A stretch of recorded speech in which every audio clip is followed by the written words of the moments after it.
we're going to talk about today is coming out of Georgia. It is a stepmom who physically and mentally and emotionally harmed her stepdaughter, whom her husband had full custody of, and she is no longer with us today. So the case that we get into is the Emani Moss case. And this case is so sad. So trigger warning, this case is so sad. But you know, as a social worker, I see things like this all the time. And we have so many kids who come into our care because their biological parents are so neglectful. And the sad part about it is sometimes we don't get it right. And sometimes we don't take the kids the way we're supposed to. We don't keep them gone from the family. We reunite them with the family a little bit too quickly without giving the family enough resources. And that's exactly what happened in this case. And unfortunately, a child lost their life because of the neglect of DFACS, which is CPS. Okay? So we're going to get into this case. If y'all have questions, make sure you drop them in the chat and say, hi, YouTube. I'm going to share my screen so y'all can see. Isn't she so beautiful? Aww. She's so beautiful. Case of a Cinderella story gone horribly wrong. In this case, there won't be any glass slipper. There won't be any handsome prince. The defendant doesn't have to be home by midnight. And there won't be any happy ending. Because this is a case where you only have the evil stepmother. And as a result... This the evil stepmama right here, Mrs. Moss. Okay? Just evil. To that, an 11-year-old child was starved to death at her hand, while her own children remained healthy. Thank you for the and follow. happy. In 2015, Emani Moss was sentenced to life in prison without the possibility of parole for his involvement in the brutal murder of his daughter, Emani Moss. However, his trial was not the final chapter of this tragic story. On April 25, 2019, Moss took the stand once more, not as the defendant, but as the witness, this time against his wife, Tiffany Moss, who stood accused of starving and ultimately killing Emani in... Now this woman's so narcissistic, she didn't represent herself in her own trial. In her own trial, knowing that she hurt this little girl. 2013. Emani's death, while horrific, was not an isolated incident. In the years leading up to her death, Emani repeatedly attempted to reach out and expose the unimaginable horrors she endured at home. Despite her attempts to seek help, those pleas largely went unanswered. As the courtroom assembled in 2019, nearly 6 years after Emani's death, the public and those in attendance were finally poised to hear the full extent of her suffering as a trial against Tiffany Moss unfolded. Emani's story began long before her tragic demise. In the early 2000s, her biological mother, struggling with addiction, surrendered her parental rights, and custody of Emani was granted to her father, Emani Moss. At the time, it was hoped that a fresh start would provide Emani with a safer environment. However, this new chapter did not shield her from the abuse that would follow. By 2004, when Emani was only 1 year old, her father had already been convicted of domestic violence. He was found guilty of beating Emani's mother in front of her, resulting in a conviction for battery and second-degree child cruelty.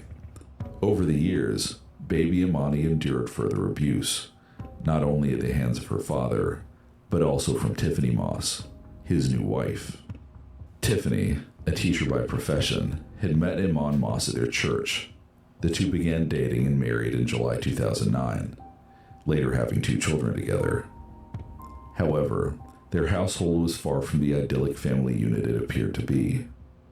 In 2010, when Emani was just 6 years old, her fear of returning home after receiving a poor report card led to her to confide in a school counselor.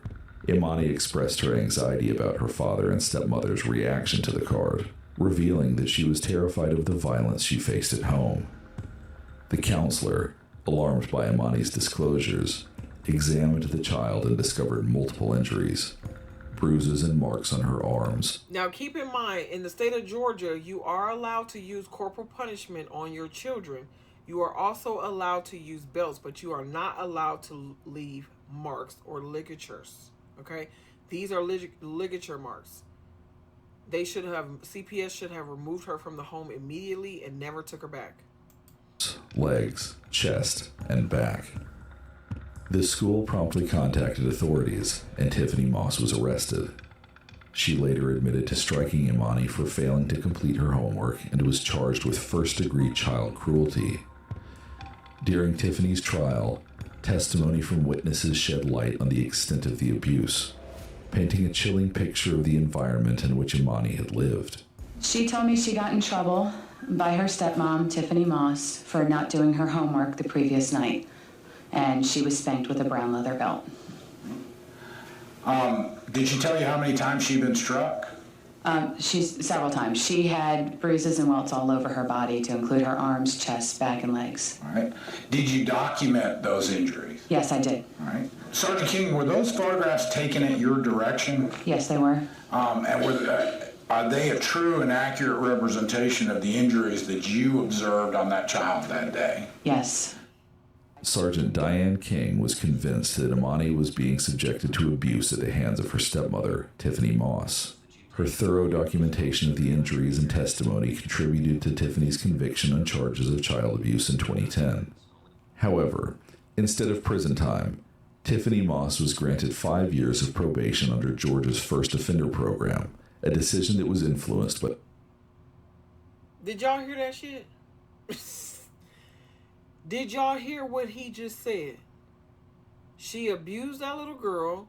The police arrested her because there was ligature marks and bruises all over her body. Her legs, back, neck, and arms. She didn't get no jail time for child abuse. She did the first time offenders program because she never been she never abused nobody before. She did the first time offenders program and she got 5 years probation. She got 5 years probation. And during that time, 6 months of that time, they removed Emani from the home. Hey, Waxy. They removed Emani from the home and then sent her to go back and live with this stepmom and her biological father. That was so wrong on so many levels by the county. The county should have never sent her back to the house. Okay? So I want y'all to keep that in mind. She was arrested for abuse. She did the first time offenders program. She got 5 years probation. They removed the child from the home only for 6 months, and then CPS sent her back into this home where she was being abused. They need to do away with the first time offenders program for people who harm children. I stand on that. By the Georgia Division of Family and Children's Services. In the aftermath of Tiffany's arrest and the 2010 trial, Emani was temporarily removed from her dad's custody. She was placed in the care of her grandmother, Robin, where she remained for 6 months. Did Emani go to school while she was there staying with you? Yes, I took her to school every day. Picked her up every day. Did she remain at the same school that she had begun the school year out and then finished it out while she was there with you? She did. How was Emani doing in school at that particular time? Well, when she was with me, her everything was improving, her grades, her action, and she was just doing awesome, a lot better than she was, because they said... No, they didn't even give the little girl a restraining order against the stepmom. She stayed with the grandma for 6 months, and then they're going to talk about how she went back home. She was closed in, and she started having tantrums and screaming, so I don't know what was going on before then, but I know when she came back with me, everything calmed back down in her life. And she stayed there with you then through the spring and the summer. Did she begin her school year still living with you there in 2010? She was with me until school was over, and then after that, she was back with her father. You said so she stayed about 6 months. So the beginning of the 2010 school year, then, was she placed back with Amon and the defendant in this case? Yes. That's a damn shame. With regard to that, did you want, without going into a lot of detail, but did you want Emani to still remain with you and live with you at that time? Yes, I did. I went and fought it for it. And when you say you went and fought it, was that a decision that was made by the Department of Family and Children's Services? Yes, it was. That, was it their decision to place Emani back with the defendant, Tiffany Moss, and her dad, Amon Moss? Yes, it was. Now CPS didn't take this little girl from her dad and her stepmom because they was using rugs. They took this little girl from them because she was being physically abused, which she reported to the school. They saw the bruises. They removed her from the home while they went through trial. And then she decided to take a plea deal to the First Defenders Program. She lived with the grandma for 6 months. They should have never sent her back to the family. They should have never sent her back to the family. That's a bad thing on CPS part. And if I was the family, I would have sued. You indicated you did object to that. Is that right? Correct. Okay. But ultimately, she did not stay living with you. She went back with the defendant and her dad. Yes. After that time in 2010, were you able to see Emani very often? No. Did you make efforts to try to see her from that fall of 2010 until ultimately she died? Yes, I did. Would you, what type of efforts did you make in order to try to talk to her or see her? I called my son, and he would just say, Can't tell me a lot about what Amon said, okay? But were you allowed to see her? I was not allowed to see her. This move would ultimately prove to be a matter of life or death for the young girl. Emani was thrown back into the familiar turmoil of her father and stepmother's home. But by July 2012, she had already attempted to run away twice. After her first escape, Emani ran to the office of a nearby apartment complex. She told the staff her stepmom had tied her up with a belt and forced her into a freezing shower.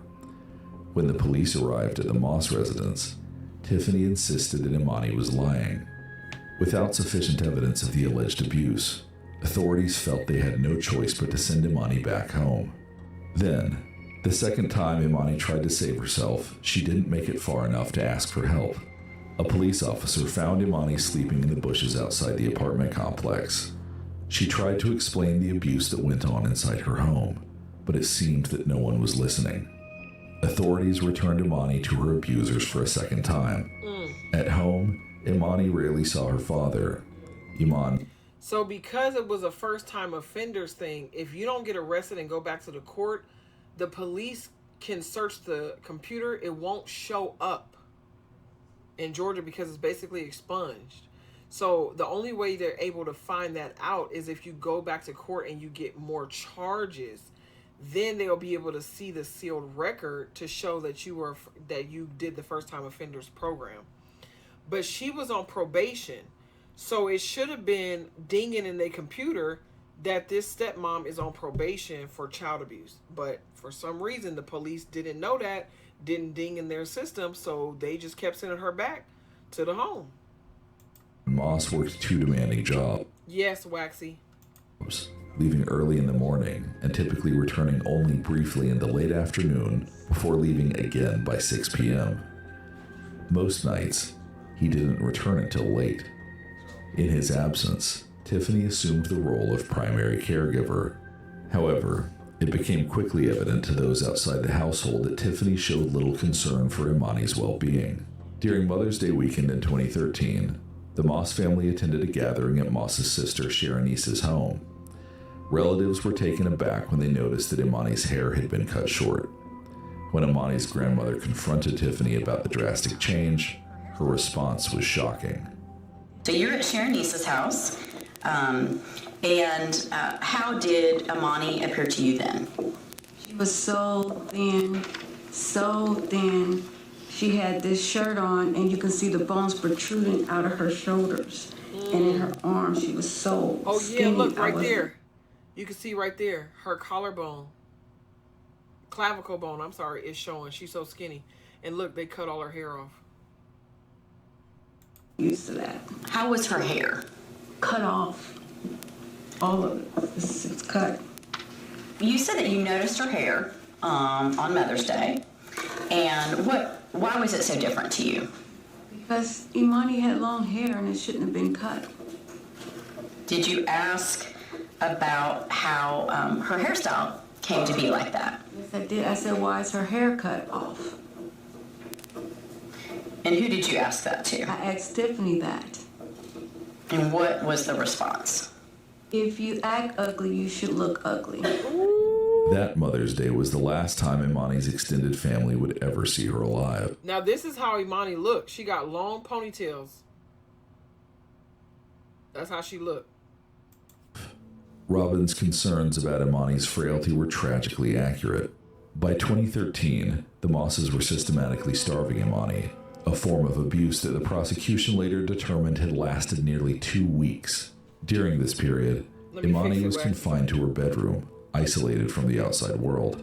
Neighbors reported only ever seeing Tiffany's biological children, not Emani. That summer, the Mosses withdrew Emani from public school, announcing their intent to begin homeschooling her. Imani's aunt, Sharonice, raised alarms about the situation and contacted the Georgia Division of Family and Children Services, urging them to intervene. However, her concerns were dismissed. On August 6, 2013, an anonymous tip was submitted to DFCS. The tipster expressed concern about Imani's severe neglect and dangerously low weight. However, the agency claimed they could not locate the family due to lack of a current address, and ultimately, they failed to follow up with the Mosses. As the weeks turned into months, Imani's condition continued to deteriorate. She grew so weak that she could no longer move. By October 24, 2013, her body began to shut down. That evening, Iman Moss returned home to find Tiffany in a state of panic. She claimed something was wrong with Imani. In the bathroom, he found his daughter convulsing, her eyes rolling uncontrollably. So when you went back into your apartment, is that when you found Emani in the bathtub? Yeah, I went in there. She would give me pictures. She sent me a picture. She said she gonna feed the kids, Tiffany. Tiffany was and in those pictures, she said that she had fed the kids. Yeah, on the phone, she said I had fed all the kids. So I'm at that point when I'm coming out, I think they all asleep. I come in. I go to the little laundry room, put my toolbox in.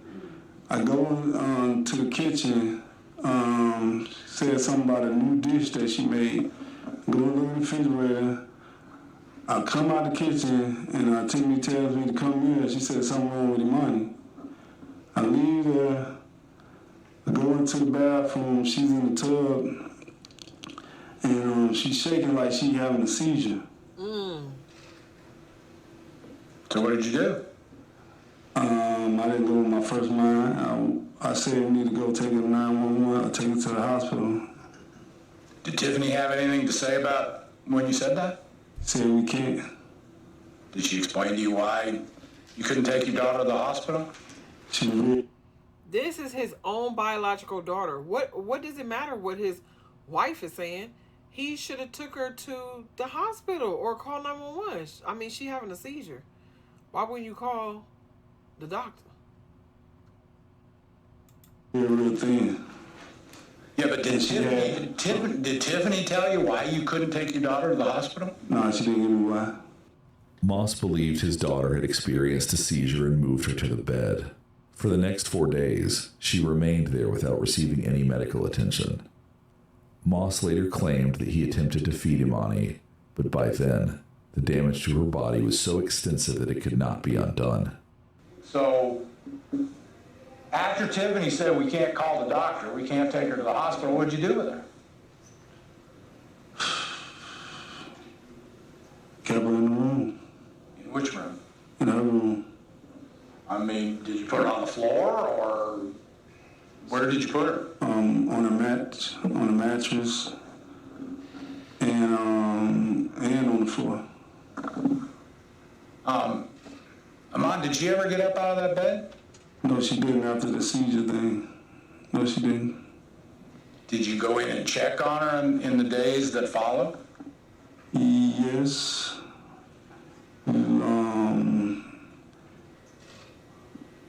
I was trying excuse me, sorry.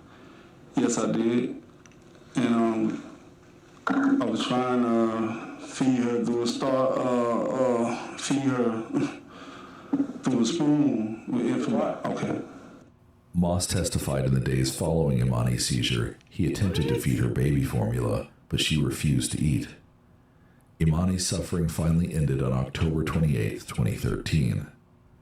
During You know, we don't know. The evil stepmom, Tiffany, she never gets on the stand, so we don't know why she did it. She never said why she did it. She just said that she was a bad kid and she didn't like her. That was all. So we don't really know why, but the fact that she had a seizure, he put her in her bed, kept her in the bed for 4 days. He kept going on through the day like as usual. They had 2 other kids in the home that were younger. Tiffany was taking care of them full time, feeding them, doing whatever. Dad going to work. He worked 2 jobs, a morning shift, then he comes home in the afternoon. Then he goes back for the evening shift. And they was just living their life as normal while this little girl is laying in the bed, starving to death and dying. Her whole body is just like shutting down. And he over here force feeding her Infamil formula. That don't make no sense. the trial, Moss recounted the moment he realized his daughter had died. What was Tiffany telling you about what you needed to do at that point?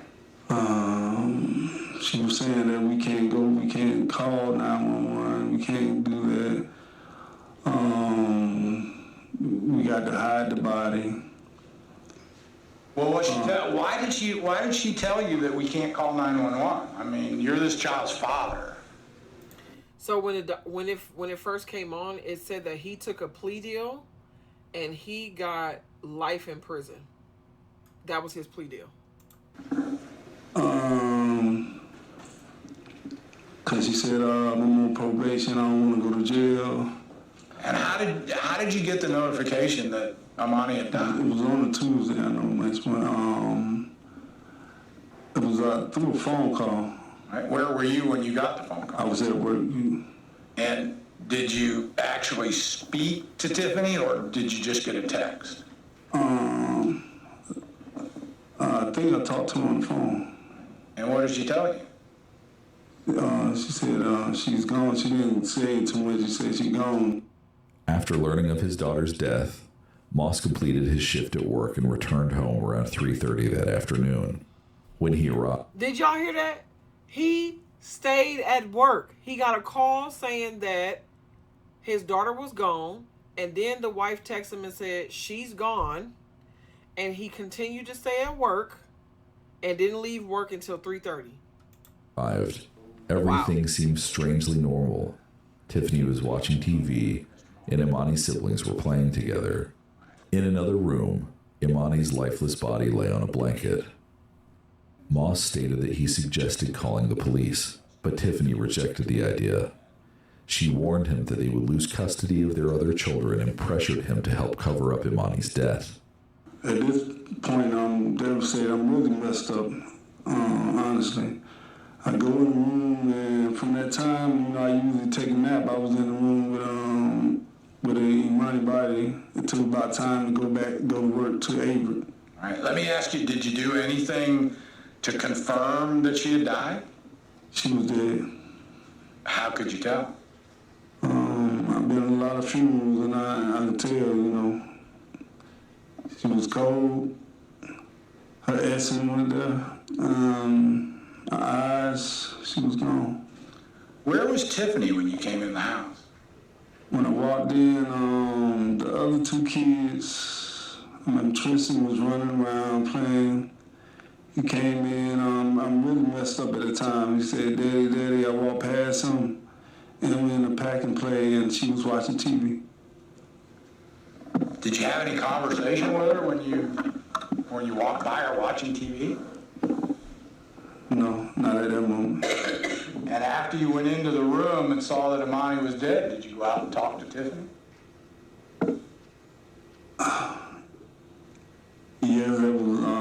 after. You talking about after I came from in there? Yeah. This don't make no sense. Like, you find out that your child, like, this is his actual biological child. The biological mom is not around because the biological mom gave him custody because she was struggling with addiction.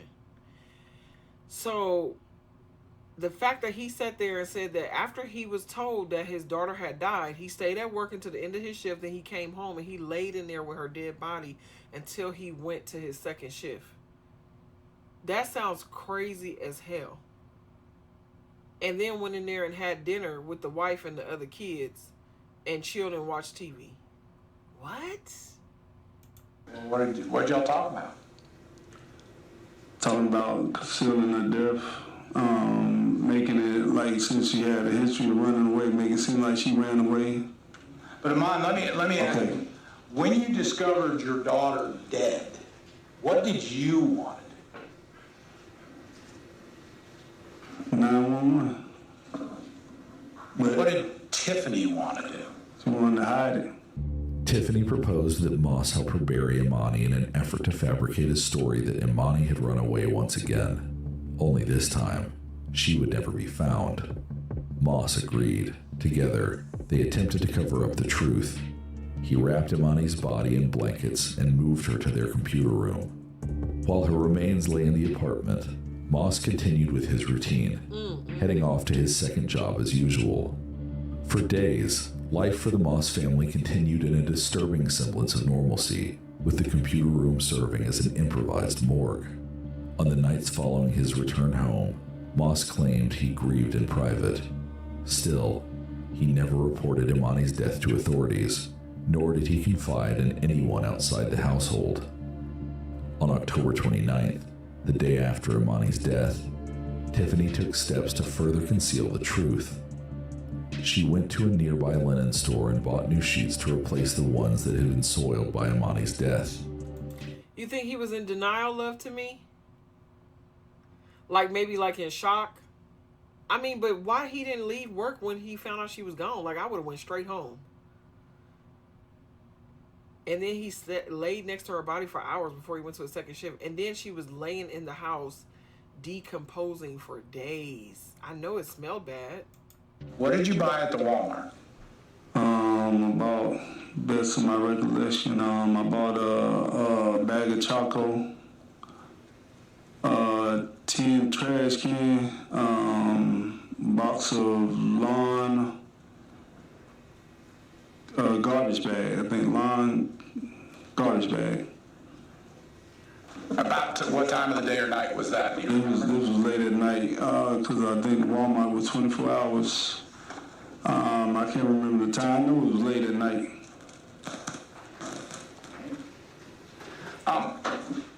It's late at night, and you're at a Walmart, and you buy a trash can, and you buy a lawn bags, and you buy charcoal briquettes. Yes. Why'd you buy those? To try to call myself trying to cremate the body, and you can't cremate the body. I didn't know that then. Whose idea was it to cremate the body?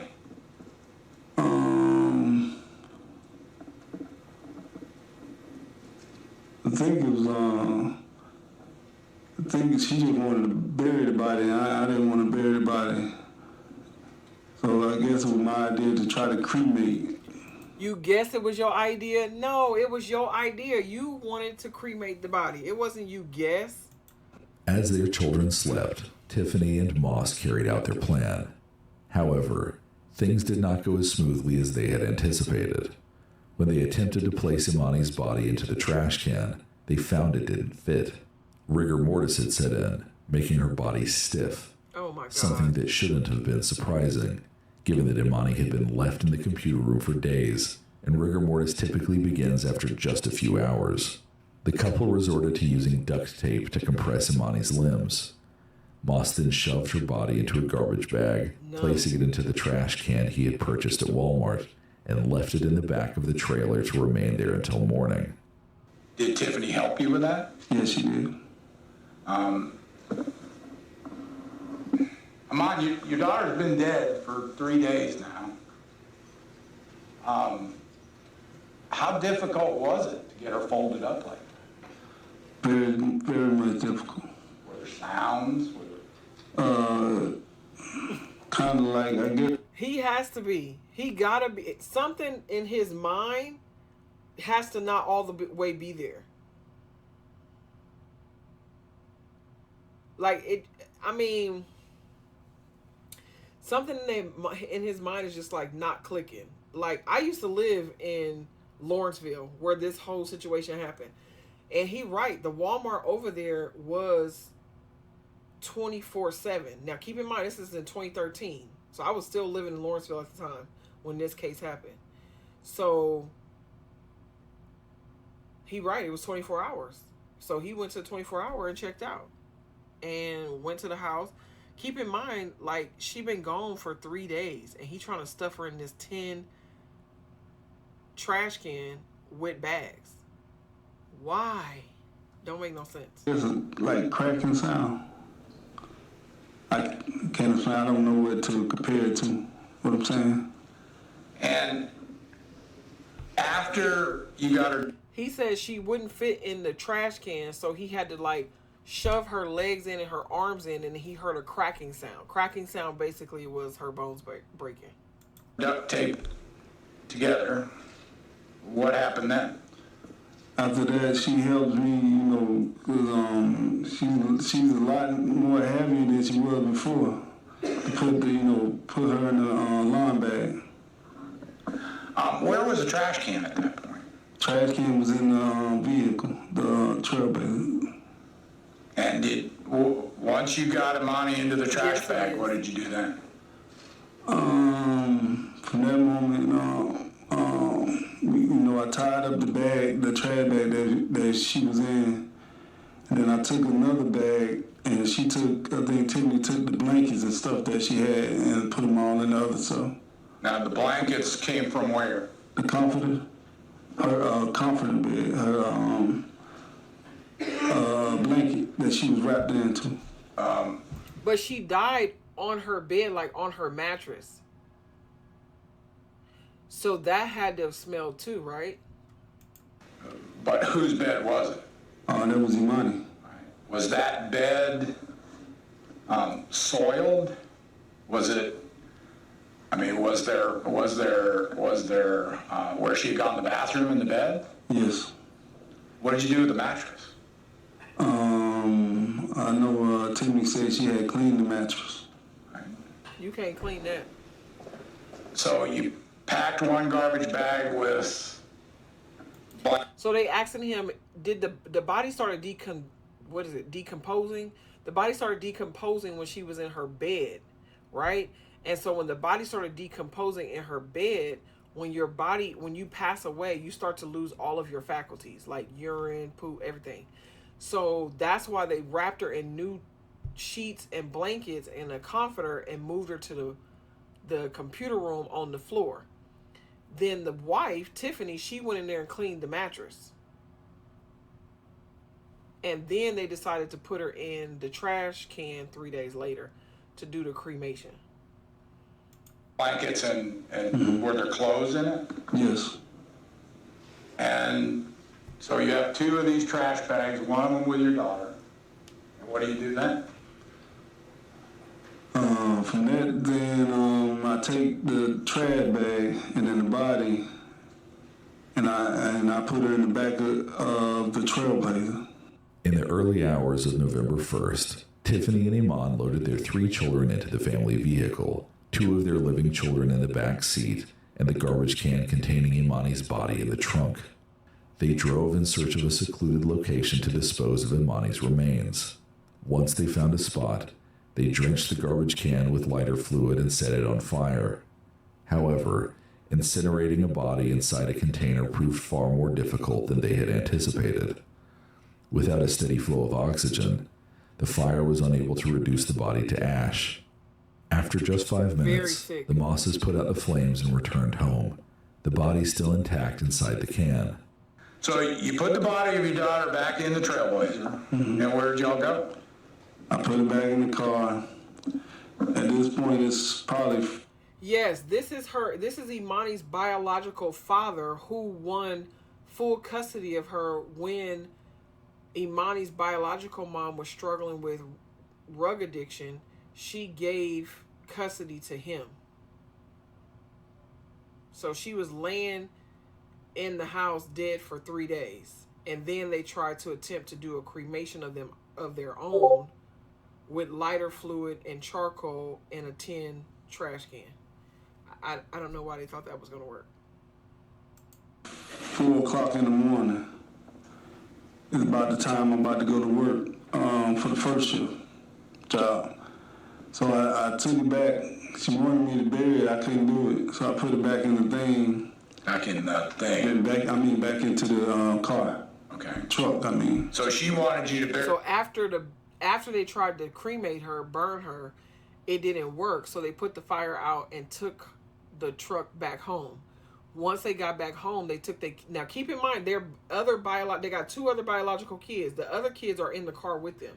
So it's him, his wife Tiffany, the defendant, and the 2 other children sitting in their car seats in the front of the car, and in the back, yeah, it had to be. In the back, they have the trash can with the daughter, with Emani in it, who's passed away. They take it back to the house. They take it back to the house, and then she says, let's just bury it. It's not working for us to set it on fire. Let's just bury it. He was like, okay, well, let's try that. Then they went to go bury it. He couldn't go through with it because he didn't want to bury his daughter. He said he started to feel sad. He didn't want to bury his daughter. So then he put the trash can back in the truck. Yeah, you don't treat your own children like this. He puts the trash can back in the truck and goes to work. He has Emani in the truck, in the trash can, bones broken up because he shoved her in there, and he's at work doing his shift. Bury it right there where you were, and you put it back in the truck. And where did you go from there? From there, I had a body in the thing. I took her back home with the kids that was in the back sleep. Took her back to the apartment. From there, I'm not sleeping. I didn't sleep all night. It's about 4 o'clock now. I get ready to go to the first shift job. By get ready, what do you mean? I mean get dressed, get ready to go to the first shift job. I go, right now I'm all over the place, I'm not gonna lie to you. I'm out of it, so I take Emani body that's in the truck and take it with me to work at the first shift job. So you parked in a parking lot with the body of your daughter in the back of your car? Yes, I did. I was out of it, so. And when you went to work, did you finish that shift?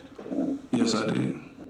During his morning shift, weighed down by fear or perhaps guilt, Iman confided in a friend about what he and Tiffany had done to Emani. The friend strongly urged him to contact the police, but it wasn't until the end of his shift at his second job that Iman finally decided to make the call. Before dialing 911, he returned home and told Tiffany they needed to notify authorities about what happened. Tiffany, however, disagreed. Before I called 911, I went back to the house. I told Tiffany, I'm like, man, this ain't right. We gotta call 911. And she was like, no. I'm like, we gotta call 911. So, what did she do? When you told her you're calling 911, what did she do? She get the kids ready, she get them dressed, she get dressed, she get in the car. I think she got the trash can, because the trash can wasn't in the car anymore. And she got in the car and she drove off to her mother's house. At the time I got called 911. And what, you called 911 at that point? Yes. And then the police arrived? Yeah, right. Moss confessed the truth to the dispatcher and claimed he had thoughts of taking his own life too. Meanwhile, Tiffany packed her 2 children into the Trailblazer and fled. Let's move forward to the early morning hours of November 2nd. Did you see Tiffany on those early morning hours? Yes. Okay, and where? So this is the crime, we're doing crime time, and this is the case of Emani Moss, who was 11 years old and unfortunately unalived by her stepmom. And the dad helped cover up the crime. Where did you see your daughter, Tiffany Moss? Okay, and how, do you remember what time that was, ma'am?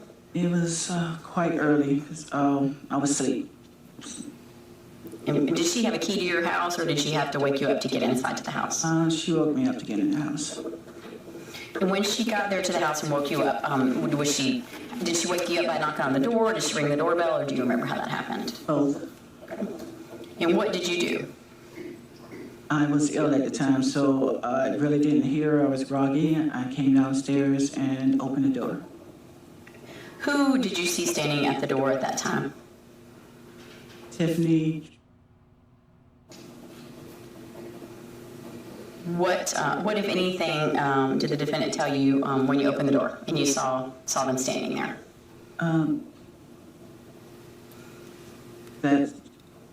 Well, basically, they came in. She just said, "What took you so long?" Because I didn't hear the knocking or the bell. Basically, she brought the children in and went back to the vehicle to get like the car seat and stuff like that, and their clothes. Did she tell you why she was there? She said, "Don't let them take my children."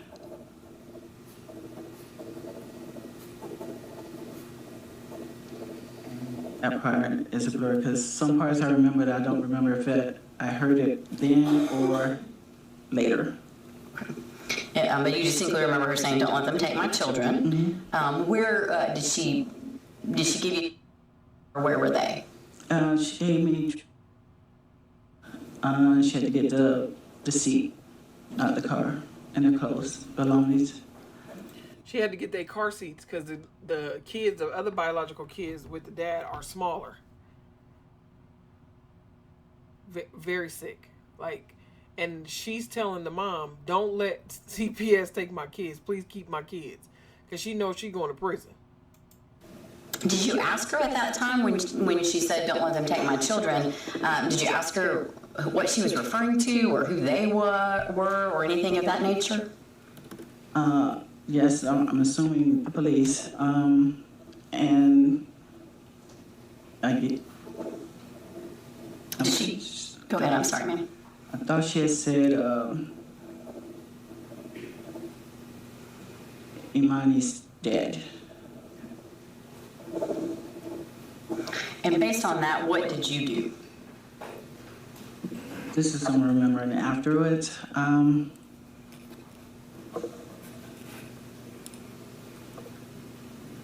I can't remember. It's just a blur. Now, you said that she got there and she had the children. Do you know how she got to your house that night? Their vehicle. And what vehicle was that, ma'am? The van. Is it like a Trailblazer? Yes. Okay. All right. How was your daughter behaving during that time frame? What was her demeanor like? She was stressed. I agree, Captain. Upset. She was just stressed. She was upset. Thanks, Soon Lexi. after, Tiffany turned herself in. Emani Moss eventually gave police a full confession, admitting his involvement in both attempting to destroy Emani's body and covering up her cause of death. In 2015, he pled guilty to felony murder and concealing a death. In exchange for his testimony against Tiffany, Emani avoided the death penalty and was sentenced to life in prison without the possibility of parole. In April 2019, Tiffany chose to represent herself at trial, rejecting a plea deal that could have spared her life. This is a case of a Cinderella story gone horribly wrong. In this case, there won't be any glass slipper. There won't be any handsome prince. The defendant doesn't have to be home by midnight. And there won't be any happy ending. Because this is a case where you only have the evil stepmother. And as a result of that, an 11-year-old child was starved to death at her hand, while her own children That's heartbreaking. remained healthy and happy. This is the jury's verdict in case 18B 1541-1. This is the state of Georgia versus Tiffany Nicole Moss. On April 29th, 2019, the jury found Tiffany Moss guilty on all counts, including malice murder and 2 counts of felony murder. Praise the Lord. In their closing arguments, the prosecution characterized Tiffany as someone with a dark and unchanging capacity for cruelty and urged the jury to impose the death penalty. After a brief deliberation, the jury returned their verdict. At the sentencing hearing in May, Tiffany Moss was sentenced to death, becoming Georgia's first death row inmate in over 5 years. She is currently held at Arendelle State Prison, where she is the state's only female death row prisoner. If executed, Tiffany would become the 3rd woman to be put to death in Georgia since 1945. The tragic and preventable death of Emani Moss highlights the critical importance of family, community, mandated reporting, and the urgent need for reform within the systems designed to protect vulnerable children.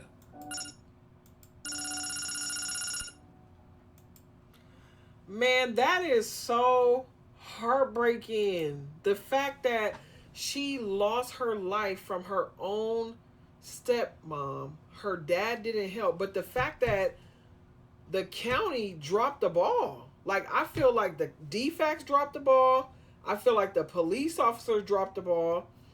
And I feel like the court system dropped the ball by giving her a first-time offenders program. And then she ended up keep abusing the child. Like, she never stopped abusing her. And then she started isolating her from the grandma, wouldn't let her go to the grandma house no more.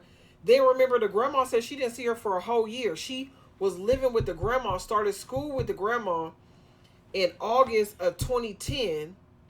Then she returned back to go and live with the dad and the stepmom November of 2010. And then January of 2011, a few months later, the stepmom pulled her out of school and homeschooled her. That way the school teachers couldn't tell no more.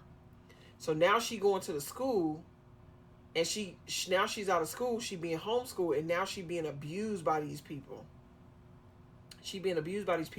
And that's why she ended up running away. So she started running away in the spring, and then she ran away again in the early summer. And then they saw her Mother's Day, right? They saw her Mother's Day of 2011, and she was all skin and bones. Let me see what day she passed away. Oh, I think it said on here.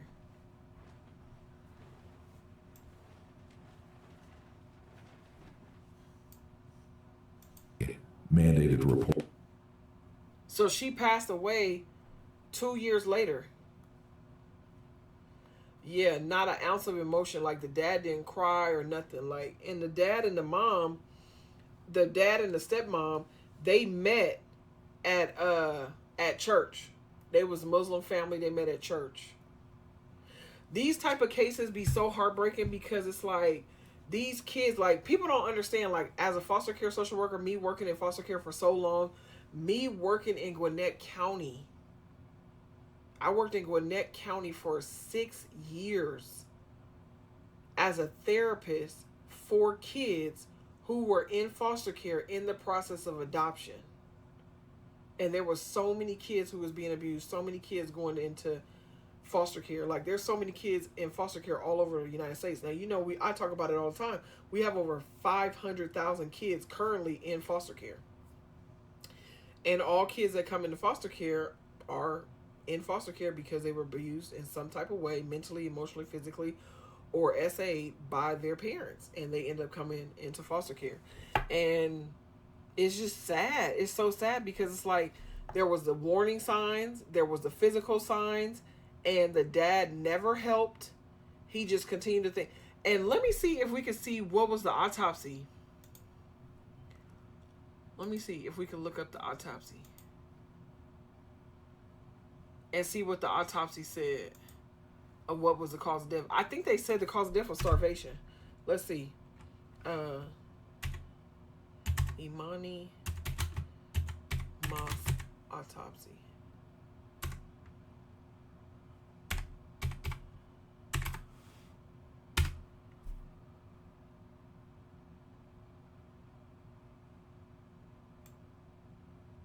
Child, this is so terrible. It's so terrible.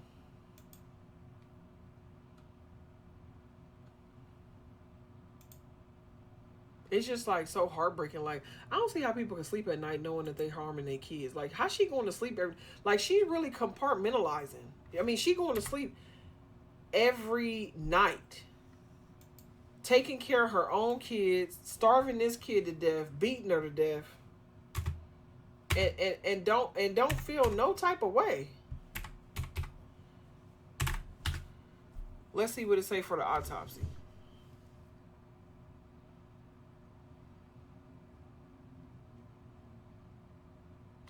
And the sad part about it is they unalived her in 2013. They didn't go to court for 6 years.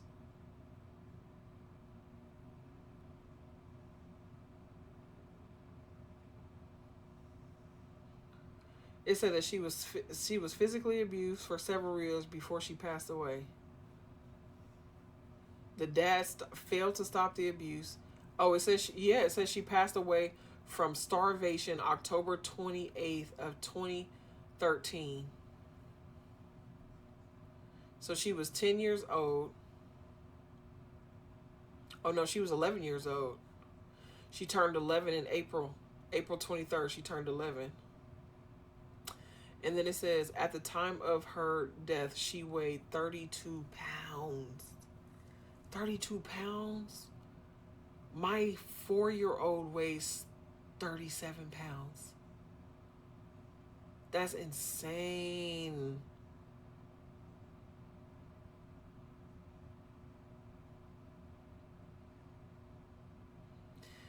So the dad pled guilty in 2015, and she didn't go to trial until 2019, and she was sentenced May 1st, 2019. Tiffany. I wonder where her biological family is. Like her mom and stuff. And then they was going to church. Like they was going to this mosque and everything, like, because they Muslim. So the people never noticed. It says in here that the stepmom used to spank her with curtain rods, belts, and her fists.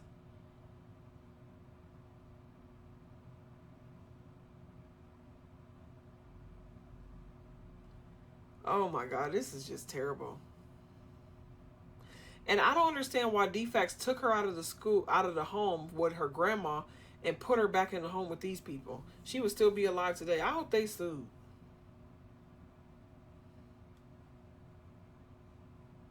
It says Mother's Day of 2013 was the last time they saw her. The last time the other family saw her. And she died October. And he working 2 jobs, just leaving her with the stepmom. She basically starved her. Like, she didn't give her no food. So the girl died. It says, they said at the time, it says Dr. Straffenberg describes her autopsy as severely underweight. It says more than less of the skin was bones. She weighed 32 pounds and the weight of the average 3-year-old. See what I'm saying? Additionally, her organs were found at the autopsy to be extremely small.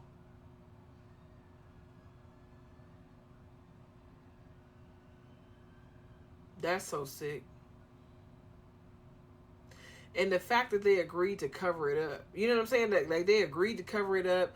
She talking about less bury her. He talking about no, let's cremate her. It says they found a secluded area. It says Iman and his wife Tiffany found a secluded area to take Imani's body, and they doused it with liquid lighter fluid and set it on fire. As the couple watched the body burn, they found that it was not burning down to ash.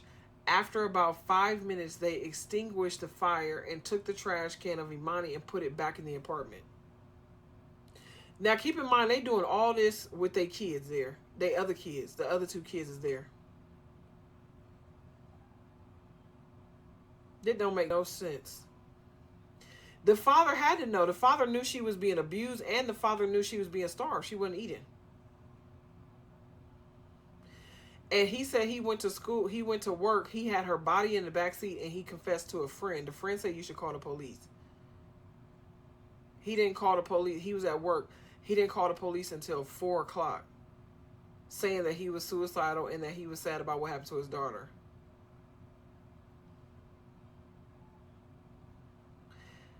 Child. When she got ready to leave, when she packed up the kids and took the kids to her mom house, she took the trash can out of the back and just left it in a wooded area at the apartment complex. It says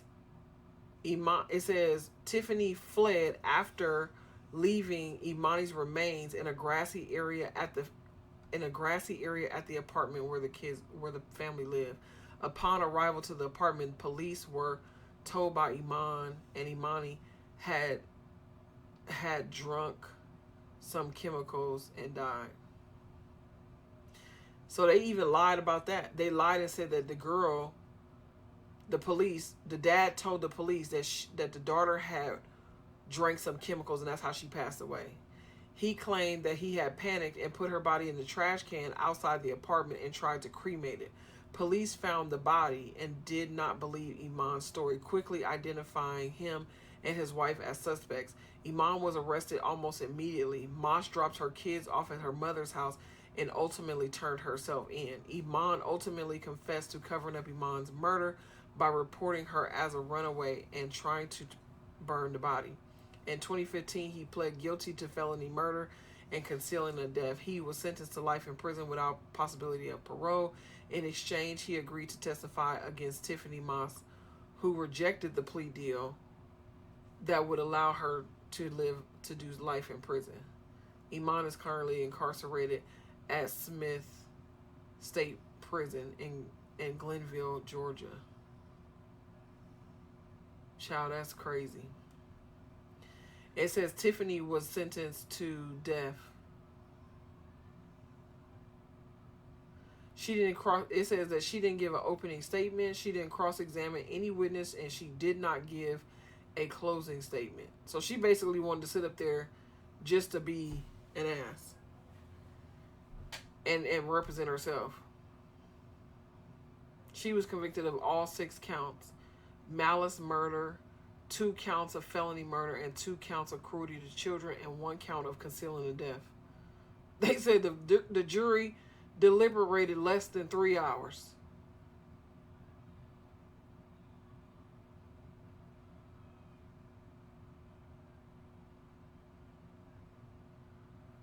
Child, they just cruel. Like, how could you even do that? Like, how you in there feeding your own kids but then abusing your stepdaughter and just watching her pass away?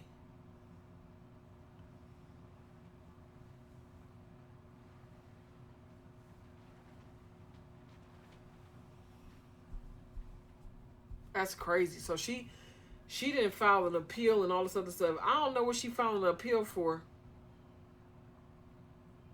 It says afterwards, it says Iman and Moss, meaning Iman and the wife, who remained married, they still married, lost custody of their 2 children after Imani's murder. The children were sent to live with foster parents. The Moss couple, along with both Moss and Iman's mother, tried to gain custody. In 2019, Porter told local news that the children were adopted by their foster parents. The couple's son, who was 3 years older than Emani, was... Wait, what? The couple's son, who was 3 years older when Emani was murdered, reportedly did have some memories of the crime. However, according to Porter, at the time of the interview, the children were doing great and never known what happened. So they had a little baby and they had an older child, a son that was 3 years older than Emani.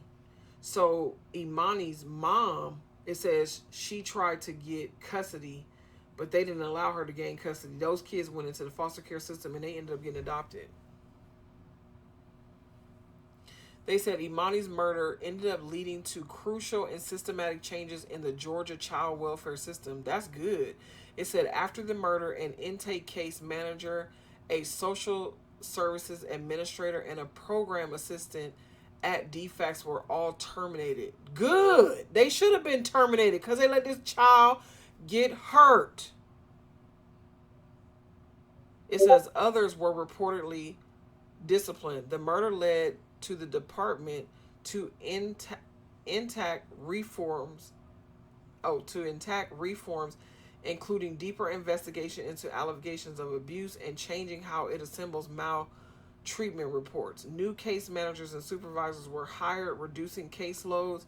Agency workers are no longer decide whether reports warrant investigation based on entirely the information gathered over the telephone. Additionally, no case is assigned as less serious, low priority until caseworkers meet the child who are allegedly being abused. Oh, so they must have didn't go out to check on this kid when they got the other two. When they got the other two cases of child abuse, they didn't go meet with her because she was homeschooled, so they couldn't go to the school and meet her. And they so overworked and underpaid. Now, social workers that do the same thing that I do in Georgia, they get paid $37,000 a year. Right now they get paid about $55,000, but back then they was making like $37,000, $40,000 a year. So they was underworked and overpaid. They didn't have time to be going checking on all these kids.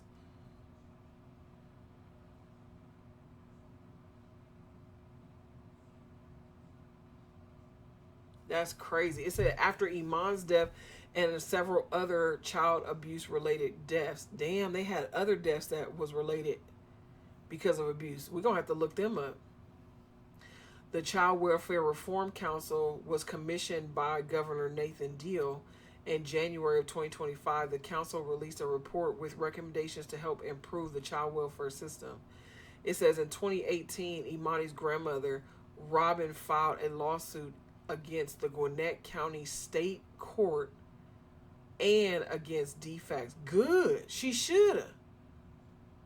Arguing that the caseworkers were aware of the conditions of abuse in the Moss family and could have acted earlier. Robin is also suing the Department of Human and Family Services.